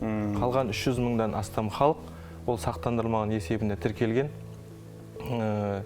Олардың қазір ДЕ категориясы анықталып, бағана айттым сізге, автоматты түрде жергілікті бюджетке ұсынылған. Примерно 20 мыңдай халық шығып тұр оларға. 20 мың халықты жергілікті бюджет өз есебінен, өз қаражатынан төлейді. Ал қалған халық дербес төлеуші ретінде төлену керек болатын. Сол қалған халық дербес төлеуші ретінде бағанағы бірыңғай пакетті қолданса болады. Аймасай қаражатты төлемей, жылына бір пакетті төлеп, бір жыл бойы тегін қаралуға мүмкіндігі бар.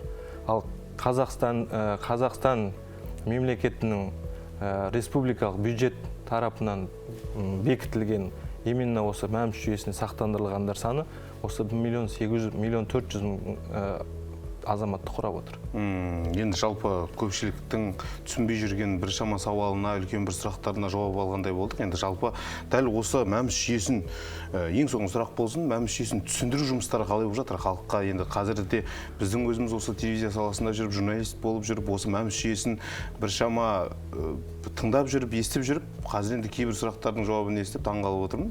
Біз түсінбейтін нәрселер де бар екен. Қарапайым халықтың да бұл нәрселерді түсінбеуі мүмкін. Жалпы түсіндіру жұмыстары қалай болып жатыр? Түсіндіру жұмыстары негізгі тек қана медициналық мекемелер тарапын қамтып атқан жоқ. Қазір бізде жергілікті әкімдікте бізде штаб құрылған. Ол штабқа яғни барлық қызметтер жүйесін қамтитын полиция басқармасы болсын, сәбез болсын, барлық мекемелерді қамтитын жауапты мамандар бекітілген. Сол жауапты мамандарға барлығына біз оқу ұйымдастыру жұмыстарын жүргізгенбіз. Барлықтарының қолдарында ақпарат бар. Өз кезегінде олар түсіндірме жұмыстарын жүргізеді. Ал біз медициналық мекемелер өзіміз келушілерге, яғни өзіміздің тіркелген, емханамызда тіркелген азаматтар үшін, пациенттер үшін біз өз кезегімізде мәмс жүйесіне толық түсіндірме жұмыстарын жүргіземіз. Оған қоса брошюркалар, қосымша қағазшалар, информационный брошюрка деп айтамыз. Сосын телевизияға міне келіп отырмыз. Сондай нәрселер алдағы уақытта ұйымдастыру кеңінен қолданған кезде мен ойлаймын, халықта мәмс деген вообще ақпарат, мәмс жүйесі туралы ақпарат толығымен түсіндірілген деп болады деп ойлаймын.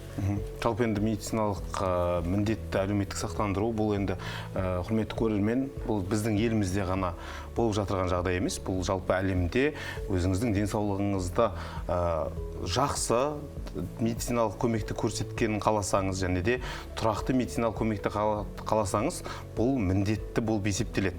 Сондықтан да құрметті көрермен, өздеріңізді тағы да алаңдатқан сұрақтарыңыз болса, бізге хабарлассаңыздар болады. Біз енді бүгінгі студиямызда Мырзакмал Сафаров мырзамен дәл осы мәмс жүйесін толықтай аша алдық деп ойлаймын. Тағы да түсінбеген сауалдарыңыз болса, біз алдағы уақытта да студиямызда Мырзакмал мырзаны күтетін боламыз.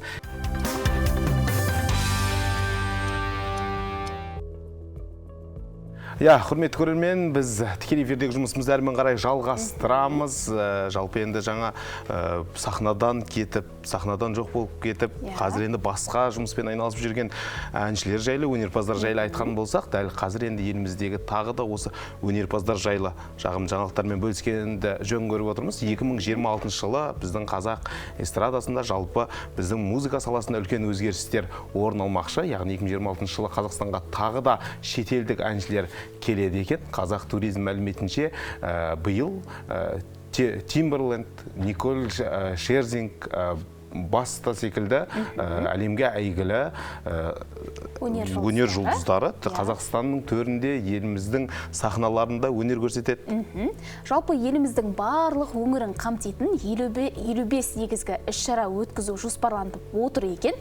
Қазақ туризм компаниясының басқарма төрағасы Талғат Ғазизовтың айтуынша, қазіргі таңда ТМД, Еуропа және Азиядағы 18 ірі онлайн платформада Қазақстан бойынша 1100-ден астам туристік тур ұсынылған көрінеді. Бұл көрсеткіш 2023 жылмен салыстырғанда 3 есеге артқанында айта кеткеніміз дұрыс болар. Айтуынша, Қазақстанның халықаралық деңгейдегі туристік имиджін ілгерілету мақсатында бір қатар жұмыстар атқарылған. Euronews Travel, Amazon Prime Video, бірінші арна және Францияның М6 телеарнасы Қазақстан туралы халықаралық travel жобалар жүзеге асырылып, негізгі мақсатты нарықтар қамтылып отыр екен. Және де 2026 жылы 12 халықаралық туристік көрмеге қатысу, сондай-ақ Қазақстан аумағында мәдени, этномәдени, спорттық, экологиялық және гастрономиялық іс-шаралар өткізу жоспарланып отырған көрінеді. Бұдан бөлек Азия мен Таяу Шығыстағы мақсатты қалаларда 10 роуд-шоу ұйымдастыру көзделген екен. Олардың қатарында Мумбай, Дубай, Шанхай, Сеул, сонымен қатар Токио және Сингапур қалалары кіреді. Ендеше, құрметті көрермен, дәл осындай жұлдызды жаңалықтарды бірге әрмен қарай тамашалайық. Сіздердің назарларыңызға жұлдызды жаңалықтарға шолуды ұсынғымыз келеді. Қазақстандық шоу-бизнесте биыл да жарқын жаңалықтар аз емес. Әнші еңлік People атты жаңа синглын орындап, әлемге әйгілі Colors жобасында қатысқан алғашқы қазақстандық орындаушы атанды. Жоба авторлары оны Instagram желісінде ерекше атап өтіп, Colors өз тарихындағы алғашқы қазақстандық әртісті қарсы алады деп жазба қалдырды. Бұған дейін бұл сахнада Билли Айлиш, Дрейк, Доджа Кэт, Доджи, Калли, Учис сынды әлемдік жұлдыздар өнер көрсеткен. Colors жобасының басты ерекшелігі минималистик формат. Бір түсті фон, артық декорациясыз сахна, бар назар орындаушының үні мен болмысын аударылады. Бүгінде платформаның YouTube арнасында 8 миллионнан астам жазылушы бар.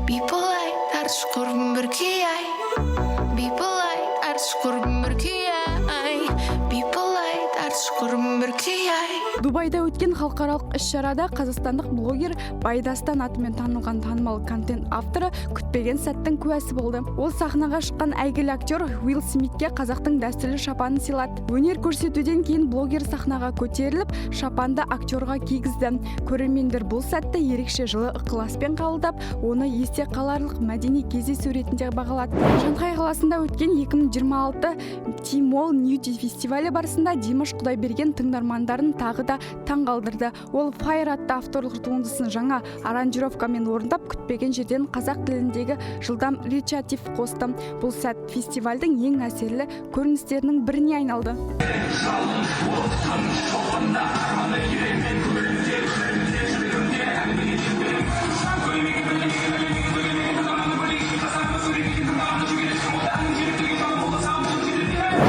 Life Fest фестивалінде қазақстандық блогер Анара Батырхан топ бірінші орынды иеленді. Марапаттау рәсімі Таиландта өтті. Әлемдік деңгейде ұйымдастырылған бұл шара авторларға өз аудиториясымен тікелей байланыс орнатып, шығармашылығын кеңінен танытуға мүмкіндік берді. Анара бұл жетістігін тынымсыз еңбек пен жанкүйерлерінің қолдауының нәтижесі деп атап өтті. Шетелдік жаңалықтарға көз жүгіртсек, бұл аптада мазмұнды оқиғаларға толы кезең болды. Америкалық әнші Сабрина Карпентер 2026 жылы өтетін Грэмми марапаты марапаттау рәсімінде өнер көрсетеді. Ол жыл альбомы және жыл әні аталымдары бойынша үміткер. Салтанатты кеш Лос-Анджелестегі Крипто Арена сахнасында өтеді және оны көрермендер тікелей эфирде тамашалай алады. The critics chose Amy Madigan.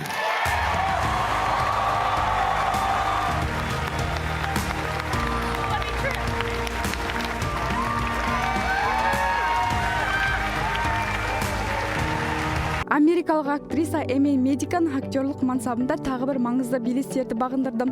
Ол 40 жылдан кейін екінші рет Оскар сыйлығына ұсынылды. 75 жасында беделді марапатқа үміткер атанған актриса бұл жетістігін табандылық пен өнерге деген адал еңбектің жемісі деп бағалады.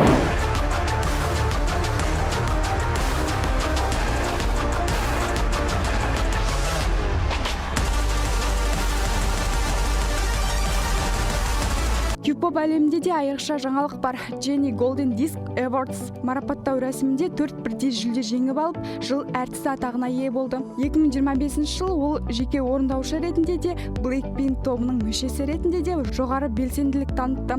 Оның сахнадағы харизмасы мен шеберлігі Q-pop мәдениетінің жаңа деңгейге көтерілуіне ықпал етті. Биылғы жыл қазақстандық өнер мен контент жасаушылар үшін халықаралық деңгейде танылудың айқын көрінісіне айналды. Әлемдік сахналарда қазақ өнерпаздарының бой көрсетуі отандық мәдениеттің дамуы мен жаһандық аудиторияға жол ашуының жарқын дәлелі. Бұл жетістіктер алдағы уақытта жаңа мүмкіндіктер мен тың белестерге бастайтыны сөзсіз.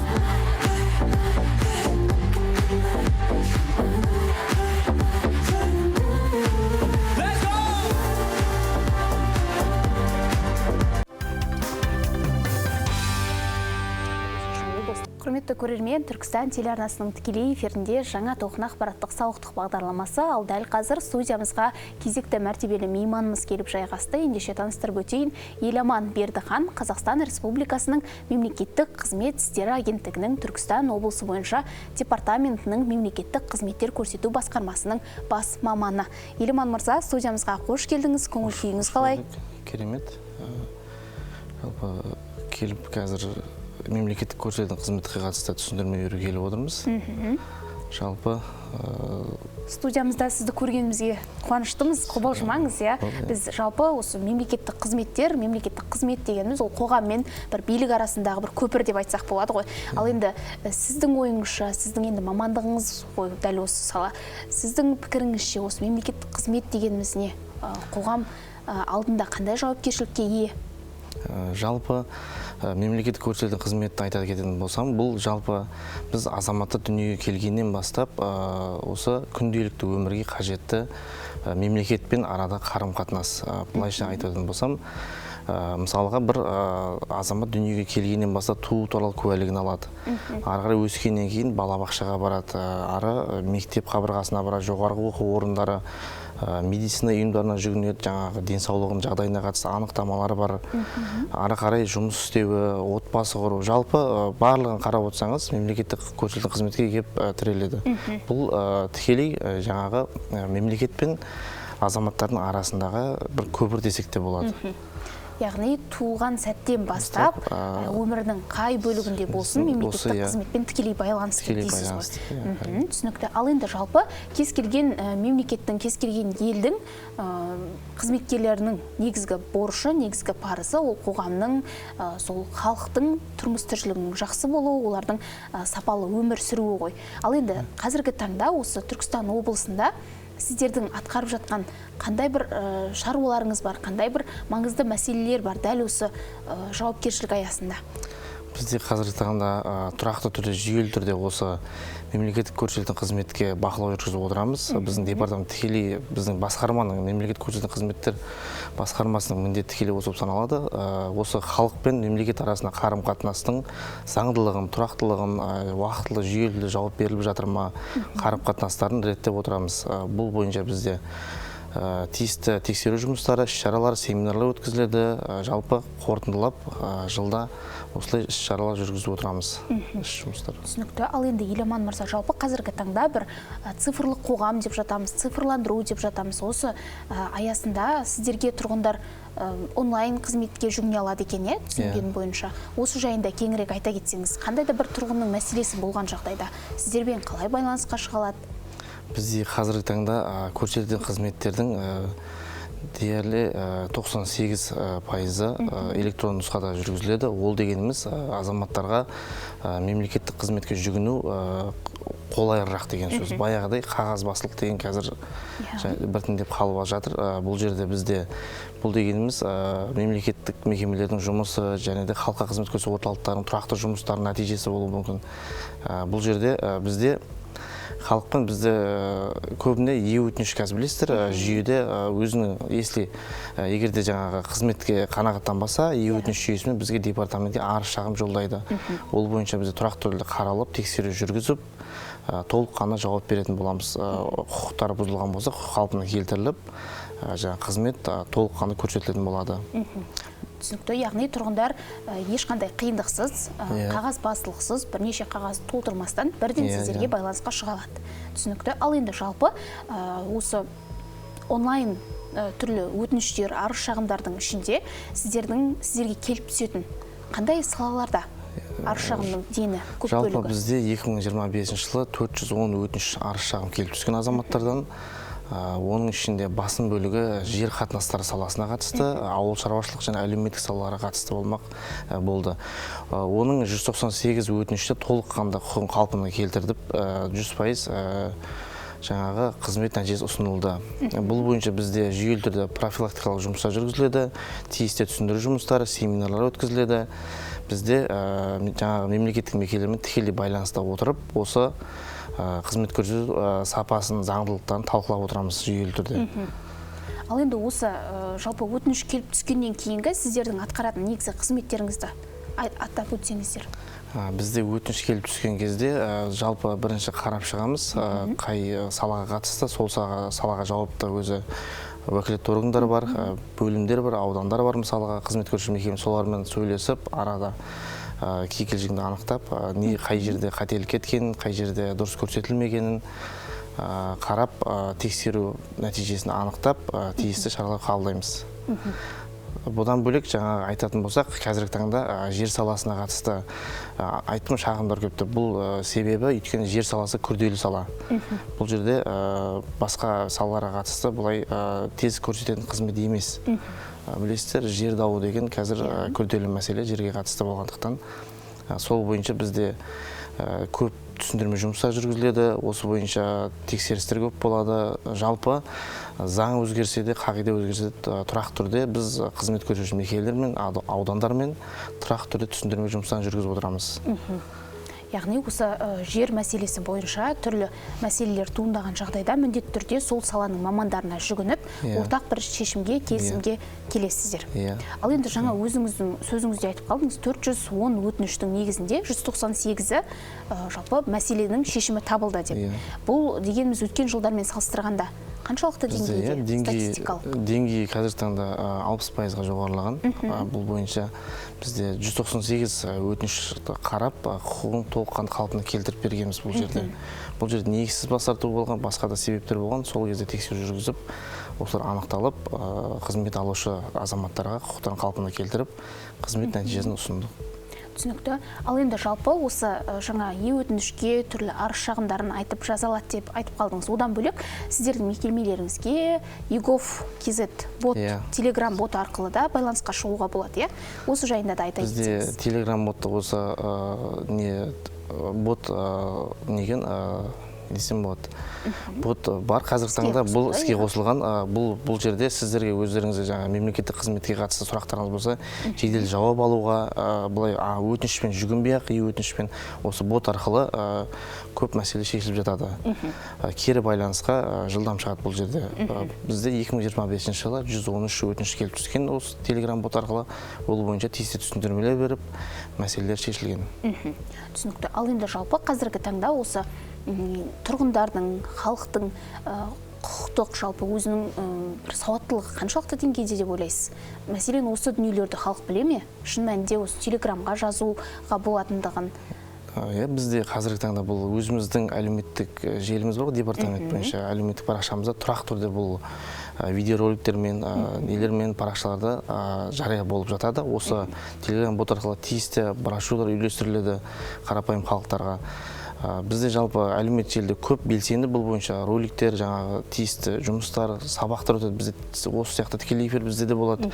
Әр салаларға қатысты мамандарды шақырып, қонақ қылып, осы қазір сұранысқа көп сұранысқа ие болған қызметтерге қатысты түсіндірме жұмыстарын беріп отырамыз.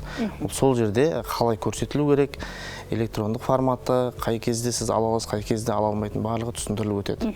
Бұл тұрақты жүйелі түрде жүріп жатқан жүйе бізде іс-шара. Яғни осы халықтың қаржылай, құқықтық сауаттылығын арттыру мақсатында түрлі осындай ақпараттандыру жұмыстары жүргізіліп отырады дейсіз ғой. Түсінікті. Ал енді Еламан мырза, алдағы уақытта осындай халықтың түрлі мәселелерін шешу мақсатында, одан бөлек сіздерге қолжетімділікті арттыру, ашықтықты арттыру мақсатында қандай іс-шаралар жоспарланып көзделіп отыр?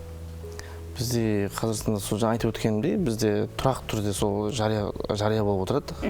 Қазір білесіздер, өзі барлық жерде ұялы телефон, барлық жерде ғаламтор, барлық жерде шығып отыр, Инстаграм, сол сияқты әлеуметтік желілерде тұрақты түрде жария болып отырады. Біздің сенім телефонымызда жазылып тұрады, ол жерде осы Телеграм ботта жазылып тұр. Барлығында уақытында жүгінсе, уақытында бізде жауап беріліп, тиісті шаралар қабылданып отырады. Ал енді осы 2025 жылы, өткен жылы өздеріңіздің жасаған бір нақты қадамдарыңызды, одан бөлек дәл осы бағытты жетілдіру мақсатында іске асырылған негізгі іс-шараларды атап өтсеңіз. Бізде қазіргі таңда бұл 25 жылы бізде осы Түркістан ТВ арнасында елге қызмет жаңағы семинар өткен. 25 шығарылым өткен, одан бөлек 259 семинар өткізілді. Бізде өзім тікелей осы академияда осы жас болмаса мемлекеттік қызметшілерге осы мемлекеттік қызметке қатысты, көрсетілетін қызметке қатысты заңнаманың сақталуын қалай жүргізілу керек, тәртібін бәрін тұрақты түрде сабақ өткізіп жүремін өзім. 25 жылы толыққанды сабақ беріп өттік. Қазірде бір 600-ге жуық осындай мемлекеттік қызметшілерге сабақ берілді. Ал енді сөз соңында өзіңіздің біздің көрермендерімізге айтар ойыңыз, алып қосар мәліметтеріңіз болса? Жалпы алып қосар мәлімет сол, өздеріңіз құқықтарыңызды біліп, уақытында егерде қызмет көрсетілмей жатса, сіздерге бір қолдан кедергілер болып жатса, біздің департаментқа тікелей хабарласуға құқылыстар, арызбен де жүгінуге болады. Ешқандай сіздердің қоңырауларыңыз, өтініштеріңіз қараусыз қалмайды. Уақытында тиісті шара қабылданып, жауап берілетін болады. Түсінікті. Рахмет, дәл осылай студиямызға келіп, біздің көрермендерімізге сауатты түрде қызметтеріңізді таныстырып, жеткізіп отырғандарыңызға шынайы алғысымызды білдіреміз. Алдағы уақытта еңбектеріңіздің жемісін көре беріңіздер.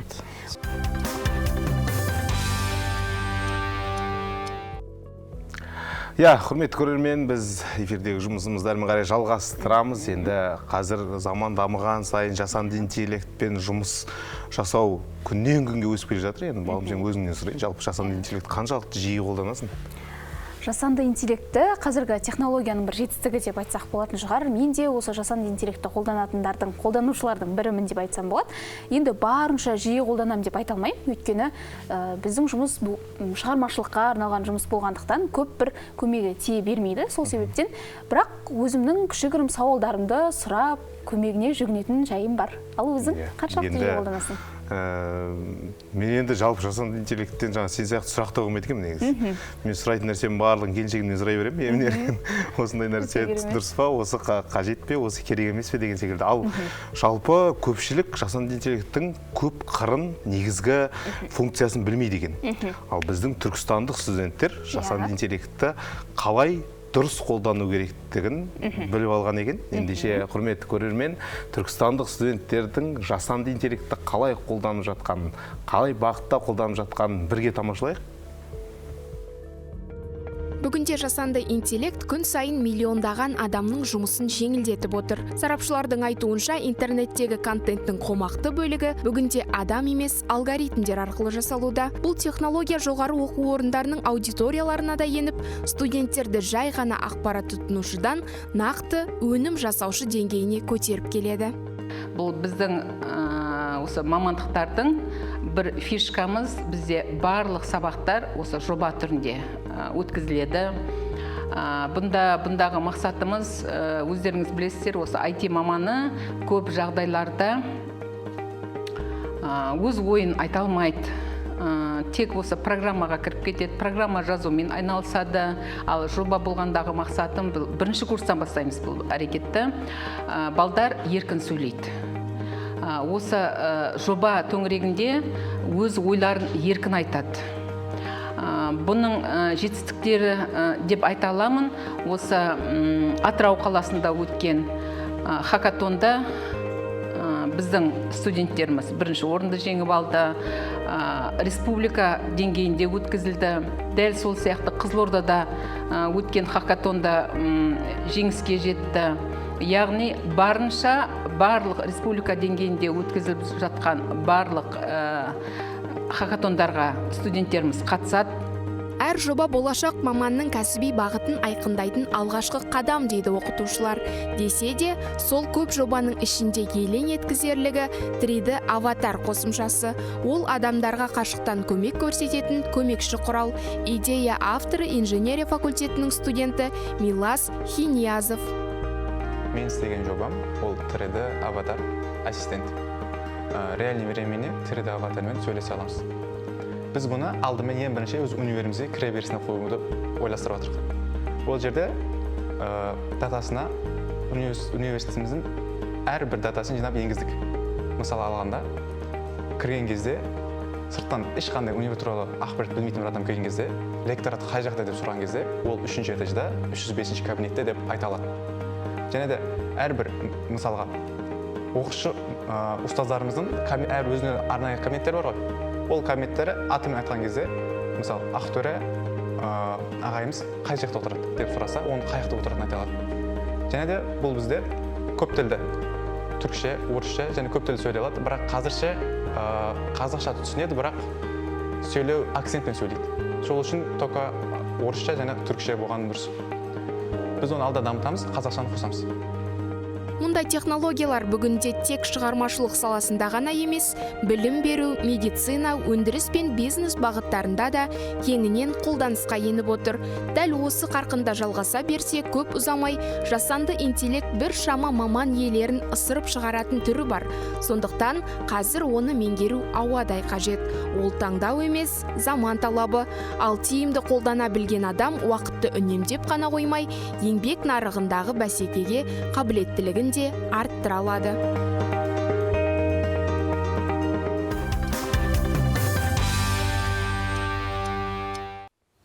Құрметті көрермен, жаңа толқын ақпараттық сауықтық бағдарламасына берілген эфирлік уақыт өз мәресіне жетті. Әрбір шаңырақта Түркістан телеарнасы қосулы болсын. Жаңа толқын бізбен бірге бір толқында болыңыздар.